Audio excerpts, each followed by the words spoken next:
জোটের প্রার্থীর বিরুদ্ধে যারা অবস্থান নেবেন, যারা কাজ করবেন, আমরা এর কোনো ব্যত্যয় ঘটবে না। আমরা কিন্তু তাদের বিরুদ্ধে ব্যবস্থা নিব।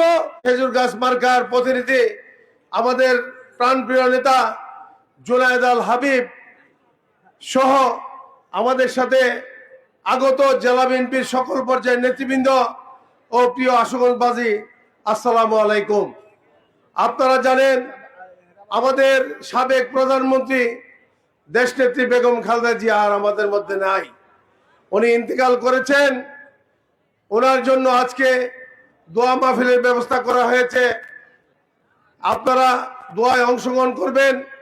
এবং আমি একটি কথা বলতে চাই, আজকে যাকে সামনে নিয়ে আমরা নির্বাচনী আলোচনা করার জন্য এসেছি, জুনায়েদ আল হাবিব, তাকে আমার প্রাণপ্রিয় নেত্রী দেশনেত্রী বেগম খালেদা জিয়া অত্যন্ত ভালোবাসতেন, অত্যন্ত পছন্দ করতেন এবং উনি কমিটেড ছিলেন, উনি কমিটমেন্ট করেছিলেন। ওনার কমিটমেন্ট অনুযায়ী আমাদের ভারপ্রাপ্ত চেয়ারম্যান জনাব তারেক রহমান জোটের প্রার্থী হিসাবে সরাইল আশুগঞ্জ থেকে ওনাকে নমিনেশন দিয়েছে।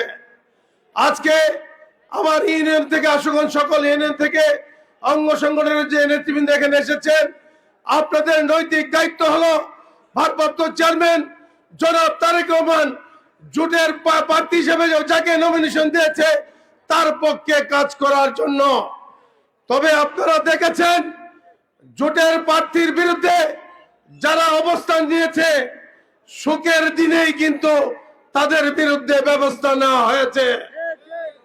আমরা বলতে চাই, জোটের প্রার্থীর বিরুদ্ধে যারা অবস্থান নেবেন, যারা কাজ করবেন, আমরা এর কোনো ব্যত্যয় ঘটবে না।